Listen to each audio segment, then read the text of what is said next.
दिर्या इकडे ये. हा बोला काका, काय झालं? अरे परवा स्थळ बघायला गेलता त्याचं काय झालं? अहो नाही काका, तसं जाऊन बघून आलोय, सांगतो म्हणले ते मला. त्यांचा काय अजून फोन आला नाही. बघू काय होते.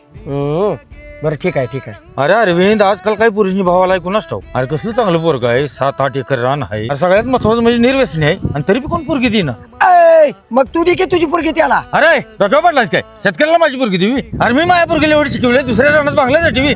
लिटल बॉय, ते नव्हे तुझा बिझनेस काय आहे? मी पण शेतीच करतोय या. ऐ, तू शेती करतोयस मग शेतकऱ्याला पोरगी द्यायला तुला लाज वाटते? अरे तसं नाही अरविंद, मी दिली असती पोरगी. अरे त्याचं 7-8 माणसाचं कुटुंब आहे, माझी पोरगी कोणाकोणाचं बघणार? तिने काही दिवसभर किचन मध्ये बसायची. अरे तसं पण मी माझ्या पोरगीला सरकारी नोकरीवाला बघणार, जो तिला घेऊन वेगळं राहील, म्हणजे नात्या त्याची काही कटकटच उरणार नाही. अरे सोपान, आपल्या ह्याच विचारामुळे शेतकऱ्याच्या पोरग्याला कोण पोरगी देणार? पण एक लक्षात ठेव, ज्या वेळेला कोरोनाचं संकट आलं का नाही, त्यावेळेला आपलं गाव आणि शेतकरी दिसला होता. अय मला तसं काही सांगू नको. ऐ, तू पोरगी देणार नाही नव्हता, राहू दे, पण मी माझी पोरगी शेतकऱ्यालाच देणार. ए तुला द्यायचे ना, देत जा.